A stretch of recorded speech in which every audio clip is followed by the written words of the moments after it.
Mes chers amis, bonjour. Et non, je ne suis pas mort.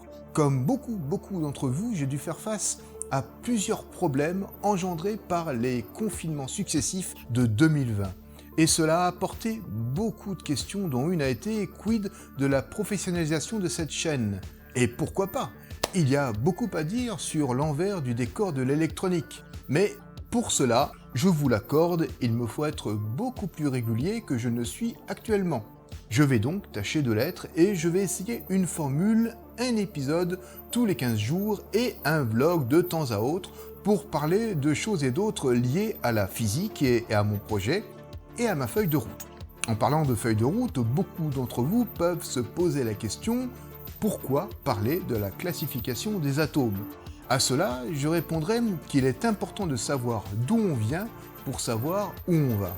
Il va arriver un moment où je vais parler de la conductivité de la matière, des semi-conducteurs, et il sera intéressant de savoir d'où sortent les atomes utilisés. En tout cas, concernant la découverte de la matière jusqu'à Mendeleïev, il ne reste pas moins de 7 épisodes, tous consacrés au 19e siècle. Après cela, je vais introduire un nouveau format que j'ai appelé Électron libre, où je parlerai de la vie d'une personnalité qui a marqué le cours des sciences. Pour le premier épisode de ce format, il sera question de la vie de l'épouse d'Antoine Laurent de Lavoisier, un hommage de ma part pour les épouses de savants qui ont vécu dans l'ombre de leur mari. Et pourtant, ces épouses ont été bien plus que de simples épouses. Elles ont été de précieuses collaboratrices. J'ai voulu, en écrivant cet épisode, leur rendre un petit hommage au travers de la vie de Marianne Pierrette Pauls de Lavoisier.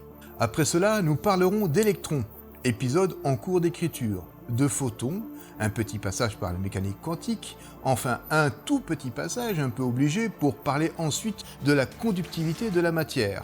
Tout un programme. Mais je n'oublie pas non plus de continuer la fabuleuse épopée du circuit imprimé, qui ne s'arrête pas à la fin de la Seconde Guerre mondiale. Le génial inventeur Paul Eisler, injustement oublié par l'histoire, avait encore des choses à dire au sujet du circuit imprimé. Voilà pour l'heure ce qu'il en est. Donc, de belles perspectives pour cette chaîne qui, grâce à vous, pourra croître.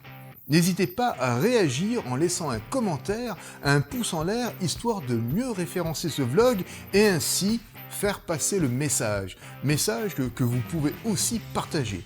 Abonnez-vous si ce n'est pas déjà fait, car il va y avoir matière. À la semaine prochaine pour la suite de Voyage à travers la matière, et d'ici là, portez-vous bien.